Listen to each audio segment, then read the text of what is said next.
여호수아 23장 1절에서 11절까지 우리 한 목소리로 함께 봉독합니다. 여호와께서 주위의 모든 원수들로부터 이스라엘을 쉬게 하신 지 오랜 후에 여호수아가 나이 많아 늙은지라 여호수아가 온 이스라엘 곧 그들의 장로들과 수령들과 재판장들과 관리들을 불러다가 그들에게 이르되 나는 나이가 많아 늙었도다. 너희의 하나님 여호와께서 너희를 위하여 이 모든 나라에 행하신 일을 너희가 다 보았거니와 너희의 하나님 여호와 그는 너희를 위하여 싸우신 이시니라. 보라, 내가 요단에서부터 해지는 쪽 대해까지의 남아있는 나라들과 이미 멸한 모든 나라를 내가 너희를 위하여 제비 뽑아 너희의 지파에게 기업이 되게 하였느니라. 너희의 하나님 여호와 그가 너희 앞에서 그들을 쫓아내사 너희 목전에서 그들을 떠나게 하시리니 너희의 하나님 여호와께서 너희에게 말씀하신 대로 너희가 그 땅을 차지할 것이라. 그러므로 너희는 크게 힘써 모세의 율법책에 기록된 것을 다 지켜 행하라. 그것을 떠나 우로나 좌로나 치우치지 말라. 너희 중에 남아있는 이 민족들 중에 들어가지 말라. 그들의 신들의 이름을 부르지 말라. 그것들을 가리켜 맹세하지 말라. 또 그것을 섬겨서 그것들에게 절하지 말라. 오직 너희의 하나님 여호와께 가까이 하기를 오늘까지 행한 것 같이 하라.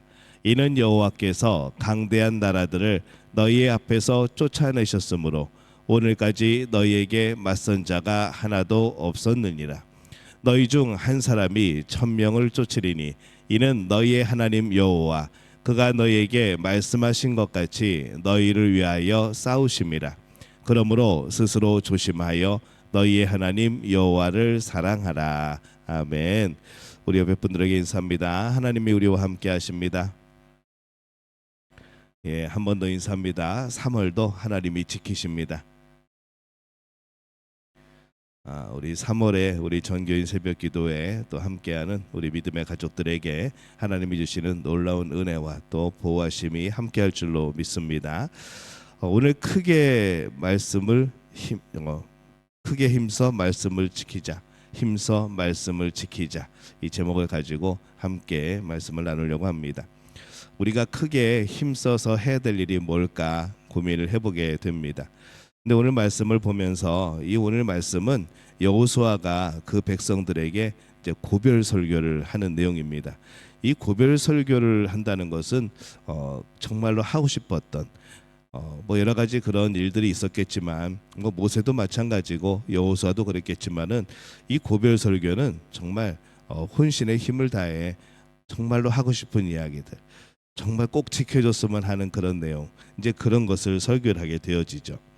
여호수아가 동고동락을 하면서 함께 가나안을 점령하고 그런 모든 사람들에게 이제 마지막으로 무엇을 말할까 고민을 했을 겁니다. 함께 고생을 하였기 때문에 큰 애정을 가지고 있었고 또 여러 가지 함께 많은 어려움들을 겪었기 때문에 뭐 그것에 대한 여러 가지 이야기가 있을 수도 있겠고 또 무엇인가 서로에게 섭섭한 그런 이야기들도 할 수 있겠죠. 이 여호수아는 그 애정으로 무엇을 말할까? 우리가 보통 생각할 때에 뭐 다 잊어버리고 그냥 앞으로 잘 삽시다라는 그런 내용이 대부분 될 겁니다. 뭐 사실 어렵지 않죠. 우리가 신명기의 축소판이라고 이 여호수아를 보면은 나름대로 무슨 말을 할지 이해가 됩니다. 신명기서는 모세가 고별 설교를 한 그런 내용이 담겨져 있습니다. 모세가 행한 고별 설교의 내용이 뭔가 하면은 하나님의 말씀을 열심히 지키라는 것이죠. 우상 섬기지 말고 이방인들과 피를 섞지 말고 그렇게 살아가라라는 그런 내용입니다. 근데 이 모세나 모세의 후계자였던 여호수아나 이 설교의 내용이 동일합니다. 그게 무엇인가 하면은 이 신명기의 핵심의 내용을 잘 지키라는 것이죠. 뭐 단순하게 표현하면은 말씀을 지키면 복을 받고 말씀을 어기면 화가 임할 것이다. 굉장히 어떻게 보면은 함축해 보면은 참 단순한 그런 내용입니다. 이 여호수아 역시 이 설교할 때 마지막 고별 설교를 할 때에 역시 핵심은 말씀을 잘 지키자라는 겁니다.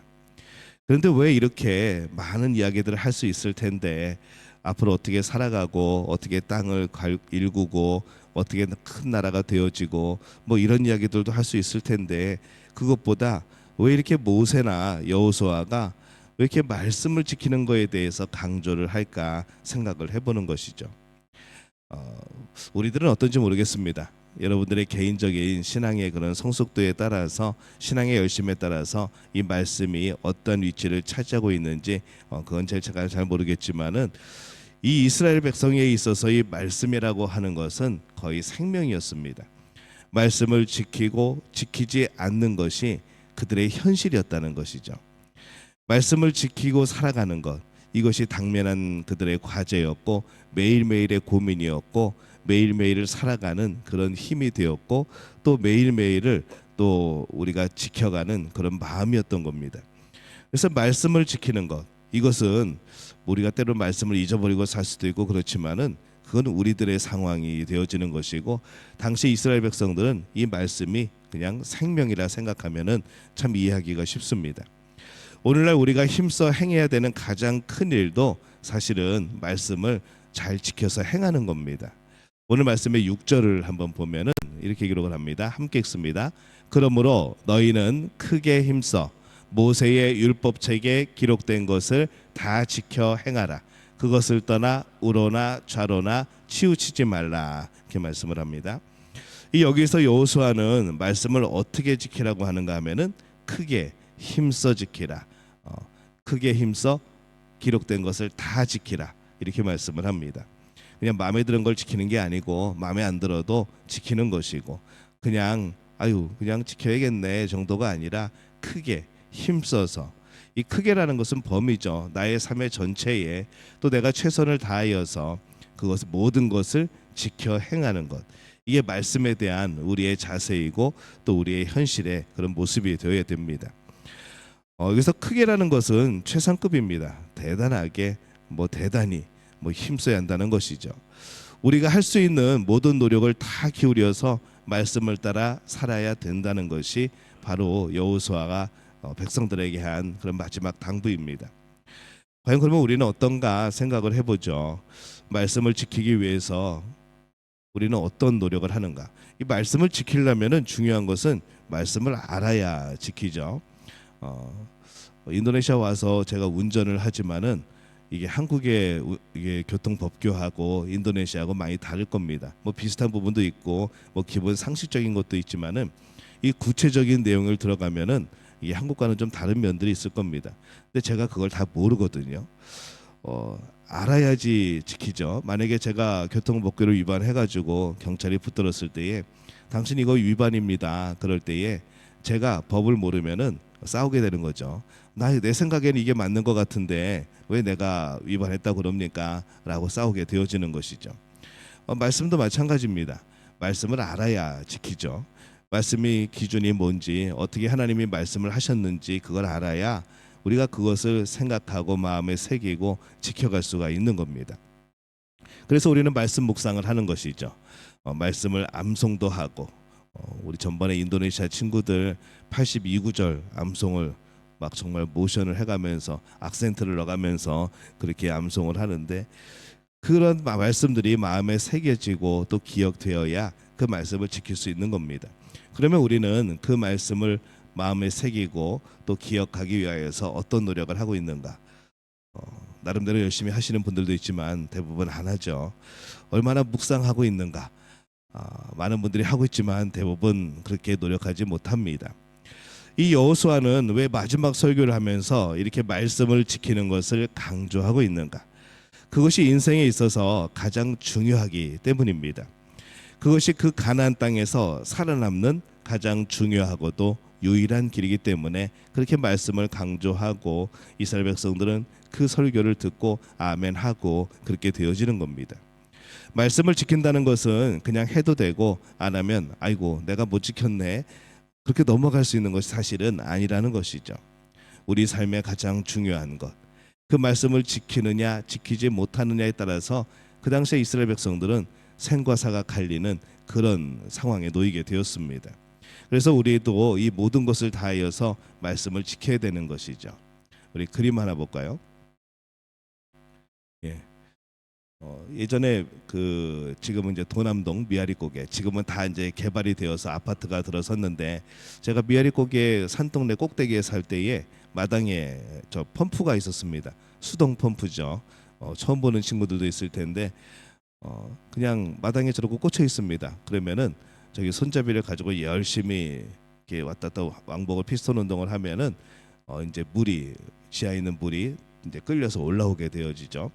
근데 처음에 저 펌프질을 할 때 아무리 열심히 해봐도 물이 안 올라옵니다. 그래서 위에다가 한 바가지 정도 물을 부어주면은 이제 그 압력, 그게 이제 압력을 만들어줘서 물을 퍼올리게 되어지죠. 갑자기 새벽기도가 물리 시간이 되어버리고 과학 시간이 되어버리는데 그렇습니다. 근데 저 한 바가지, 저게 굉장히 중요합니다. 그래서 옛날에 시골에서는 항상 저 펌프 옆에다가 물 한 바가지씩 놔뒀습니다. 그래서 한 통씩 놔두고 저 물을 부어야지 물이 나오기 때문에 그렇게 놔뒀던 것이죠.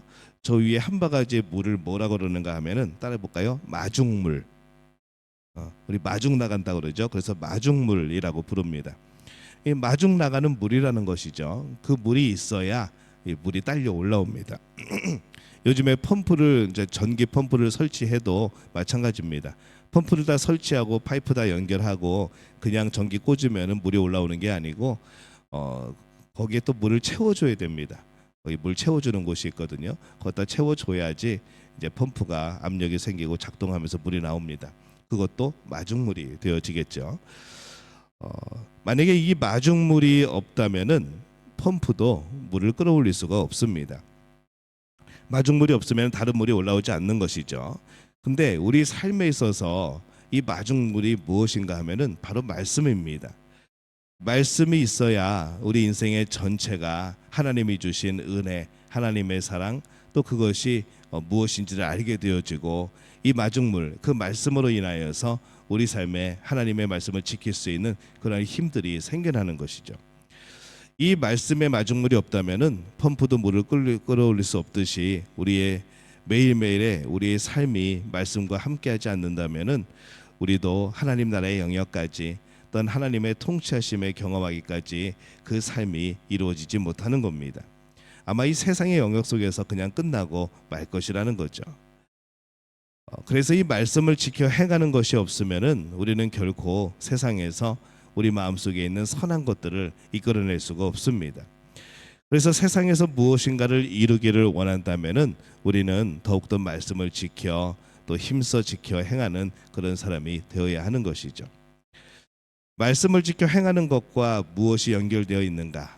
이 이스라엘은 그들이 가나안 땅에서의 전쟁, 또 그리고 그들이 그곳에서 살아갈 때에 이 말씀을 지키고 지키지 않는 것이 죽고 사는 문제였습니다. 그래서 오늘 말씀의 15절에 우리가 읽지 않았지만 이렇게 말씀을 합니다. 함께 읽어보겠습니다. 너희의 하나님 여호와께서 너희에게 말씀하신 모든 선한 말씀이 너희에게 임하는 것 같이 여호와께서 모든 불결한 말씀도 너희에게 임하게 하사 너희의 하나님 여호와께서 너희에게 주신 이 아름다운 땅에서 너희를 멸절하기까지 하실 것이라. 이렇게 말씀을 합니다. 하나님께서 복도 주시지만은 하나님께서 저주도 선포하셨습니다. 그것을 지키는 근간이 무엇인가? 바로 말씀이라는 것이죠. 그 말씀을 지킬 때 하나님이 부어주시는 놀라운 복이 있고, 그 말씀을 지키지 못할 때에 하나님이 주시는 그런 불길한 말씀, 그런 벌들도 우리에게 있다는 겁니다. 근데 우리는 이 벌 부분을 생각하지 않습니다. 왜냐하면 우리는 열심히 지킬 것이라 라고 생각을 하고, 또 당연히 열심히 지켜야 된다 라고 생각을 하기 때문이죠. 또 어떤 분들은 이런 저주적인 부분들은 괜히 읽으면 기분 나빠 그러면서 신명기를 읽으면서도 이 부분을 안 읽는 분들도 계십니다. 나름대로 이해는 하겠지만은 복을 주신다는 것도 하나님의 말씀이지만은 심판하시는 것도 하나님의 말씀입니다. 그건 온전히 받아들여야 하는 것이죠. 생과 사의 문제인 겁니다. 이스라엘이 가장 직접적으로 직면한 문제, 그들에 있어서 그들의 미래를 좌우할 아주 중요한 문제는 말씀을 지키는 것이죠. 여호수아 때만 그런 것이 아니라 하나님이 말씀을 주셨을 때에 그때 살아갔던 모든 백성들이 그랬습니다. 뭐 오늘도 마찬가지겠죠. 우리에게 있어서 이 말씀을 지켜 행하는 것은 오늘날 우리의 모든 일들의 가장 중요한 문제입니다. 그래서 여호수아는 이렇게 말합니다. 여호수아 23장 10절입니다. 함께 읽습니다. 너희 중 한 사람이 1000명을 쫓으리니 이는 너희의 하나님 여호와 그가 너희에게 말씀하신 것 같이 너희를 위하여 싸우심이라. 이렇게 말씀합니다. 이 말씀을 보면은 말씀을 따라 살 때에는 한 사람이 1000명을 이긴다. 1000명을 쫓으리니라고 말씀을 합니다. 싸움과 말씀을 지키는 일, 그게 우리 입장에서는 이게 연관성이 있는가 뭐 그런 생각도 해보게 되어지지만은 싸움은 칼로 하는 것이고 총으로 하는 것이고, 그런데 이 하나님의 말씀과 싸움이 이게 상관이 있는 것인가 생각하게 되어지는 것이죠. 근데 그게 상관이 있다는 겁니다. 말씀을 지켜 행하는 사람은 한 명이 1000명의 사람과도 싸워서 이길 것이라는 것이죠. 그렇다면 오늘날 말씀을 지키는 사람은 어떠한 사람인가? 그 사람의 1시간이 다른 사람의 1000시간이 되어질 수 있는 겁니다. 그들의 그런 작은 수입이 다른 사람의 1000시간도 될 수 있다는 것이죠. 이 1000명을 쫓는다는 것, 그런데 사실 그게 우리의 힘입니까? 우리의 힘이 아닌 거죠. 우리가 하나님의 말씀을 순종하면은 그 능력은 하나님으로부터 나오는 겁니다. 하나님께서 그렇게 복을 주시겠다고 하는 것이죠. 그래서 이 말씀을 지켜 행하기 위해서 노력하는 사람은요, 1000대 1의 경쟁을 뚫는 겁니다. 그 경쟁을 이기는 겁니다. 겉으로는 전혀 상관없는 하나님의 말씀을 지키는 것과 내 직장 생활과 무슨 관계가 있는가? 하나님의 말씀을 지키는 것과 내가 학교에서 공부하는 것과 무슨 상관이 있는가? 하나님의 말씀을 지키는 것과 내 사업이 무슨 상관이 있는가라고 생각되어지지만은 그게 1000대 1의 차이라는 겁니다. 하나님이 대신 하시고 싸우시고 이룰 것이기 때문인 것이죠. 그래서 말씀을 언약이라고 부르는 겁니다. 하나님의 약속이라는 것이죠. 말씀은 하나님과 동행하는 길이고 하나님과의 약속입니다. 우리가 하나님께 원해서 한 약속이 아니고 하나님이 우리에게 복 주시려고 하나님 편에서 우리에게 주신 약속입니다. 그래서 모든 약속에는 반드시 하나님이 보증하시는 거고 그 약속은 반드시 이루어지게 되어 있습니다. 우리가 매일 말씀을 캐내어서 그 말씀을 따른 삶을 산다면 그 말씀을 따른 삶은 분명히 성취가 되어지는 것이죠. 이스라엘이 말씀의 성취에 따라서 이 가나안 땅을 얻습니다. 하루 이틀에 얻은 것이 아니죠. 정말 오랜 시간 하나님이 약속을 주시고 오랜 시간이 흐른 후에 이 가나안 땅을 얻습니다. 그렇다면은 오늘 우리가 이 한 구절 한 구절 말씀을 따라 산다면은 얼마나 많은 성취가 이루어질까라는 생각을 해보게 됩니다. 오늘 하루 어떤 목적을 가지고 여러분 살아가겠습니까? 오늘 무엇을 이루고 싶습니까? 오늘 말씀을 이루려는, 오늘 말씀을 지키려는 그 생각으로 하루를 살아가시기를 바랍니다. 말씀을 따라 사는 것은 마치 밭에서 보화를 캐는 것과 같습니다. 남을 넘어뜨리지 않고 세상의 구도는 그렇지만 세상은 남을 넘어뜨리고 나만 세우면 되지만 나만 쓰면 되지만은 하나님의 말씀을 지키는 것은 남을 넘어뜨리지 않고 남을 세워주면서 내가 복받는 길이 그 말씀을 지키는 겁니다. 그래서 보화라고 하는 것이죠. 말씀을 지키는 것에 대해서 아주 가볍게 여기는 분들도 있습니다. 그러나 오늘 말씀을 지키는 것이 우리의 생명이라고 가르치는 것이죠. 시간이 되면 지키고 생각나면 지키고 할 수 있으면 지키는 게 아니고 언제나 어느 때라도 가장 중요한 것이 내가 말씀을 지켜 살아가는 것, 내가 말씀 안에 살아가는 것, 이것이 가장 중요한 일이 우리에게 되어집니다. 오늘 이스라엘 백성들을 모아놓고 마지막으로 고별 설교를 하면서 이 여호수아가 말씀을 힘써 지켜야 한다는 것을 강조를 하고 있습니다. 그의 인생의 가장 엑기스 같은 그런 말인 거죠. 우리의 삶에서 말씀을 지켜 행하는, 힘써 지켜 행하는 우리 믿음의 가족들이 되시기를 바랍니다. 3월은 그렇게 여러분 살아가시기를 바랍니다. 말씀을 우리의 마중물로 삼고 하나님이 주시는 복의 마중물로 삼아서 우리가 살고 있는 이 세상을 거룩한 하나님의 영역으로, 적어도 내가 살아가는 이 가정과 직장과 사업의 그 영역을 하나님의 거룩한 영역으로 만들어갈 수 있는 그런 복된 3월이 되어지시기를 예수님의 이름으로 축원합니다.